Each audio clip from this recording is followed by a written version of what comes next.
Are you an idiot if you dollar cost average into the markets following your pension transfer to your new SIP? Okay, so this is a big question we're getting right now. Obviously, markets are very volatile. People are completing pension transfers and then they're suddenly thinking, oh wow, I have a massive decision to make in terms of the investment of my portfolio. Should I do it now? Should I do it later? Should I have done it last month? What should I do in terms of market timing? Okay, so what I always say to clients, it's an old adage, it's time in the market rather than time in the market, which by the law of averages will provide you with a better long-term investment return. So effectively, what this is saying, and all the economic data in the world proves, is actually a really good book I read recently called Just Keep Investing.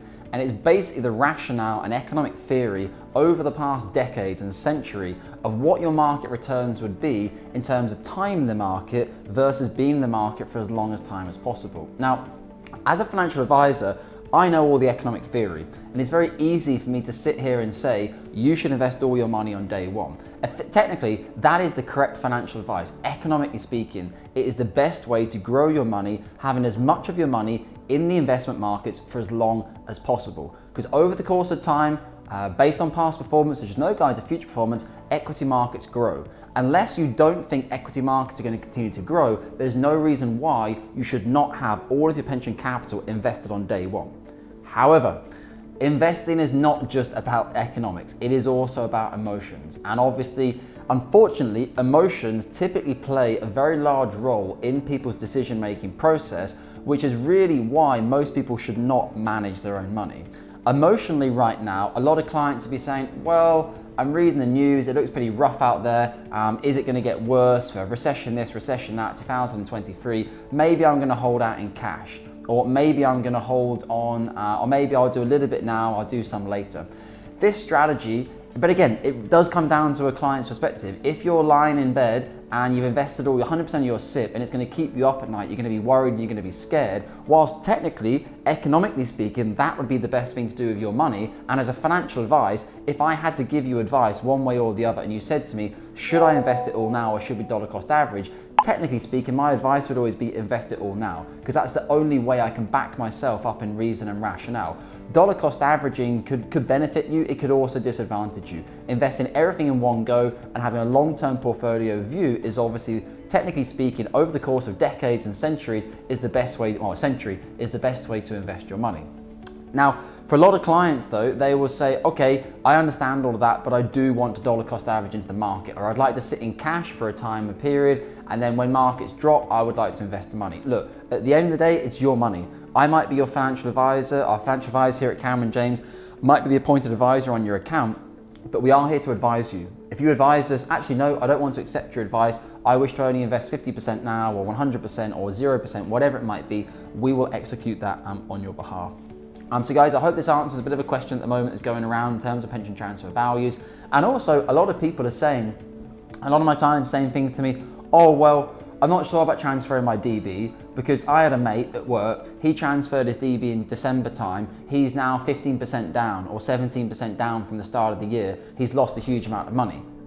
Which I say to him, yeah, but if he had kept his DB and transferred it now, his CTV also would have gone down by a huge amount, a reduction. £1 million DB is now worth about 650 in terms of cash equivalent transfer value because of interest rates and gilt rates. So it's very often a zero-sum game. And obviously the smart person would say, well, hang on a minute, what if you transferred the final salary DB 1 million in January 2020 and then you held in cash? And then you invested it all in November 2022 or December 2022 when markets are at a low, you've played the system and you've made good money. Yes, you have, but you've gambled. You didn't know if the market's going to go up or down. We didn't even know Russia and Ukraine was going to head where it headed in around March time of 2022. So anyone who wants to sit and try and play God and say when they should time the market, when they should go in and when they should go out, you're effectively putting yourself up against people who spend 12 hours a day doing this on Bloomberg for a living, for some of the largest organizations in the world. If you think you can outperform them, I would say you're probably in for a bit of a surprise. You can get lucky, but you can also get unlucky. So really it does come down to, for example, I had one client at the start of the year, before anything kicked off, this was around December time, markets were looking good, things were relatively calm. The client invested 100% of her portfolio in January time. Come March that year, crisis, Russia, Ukraine, obviously the market portfolio dropped. Got in touch with me, Dominic, I'm really concerned about this. I was actually on a telephone call with her and her husband. My husband said to me, Oh, well, this is obvious, Dominic. This is utterly obvious. It was stupid of you to tell my wife to invest the money as you did. You know, anyone could have seen this coming.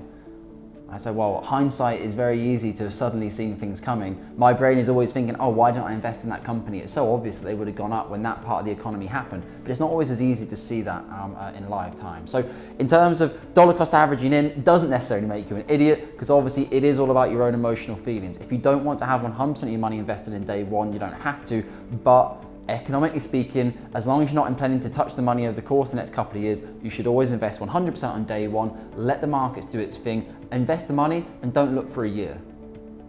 Check in again on the portfolio in 1 year's time with your financial advisor, and ideally over the course of 10 years, if you can check your portfolio 10 times, you'll be a perfect client.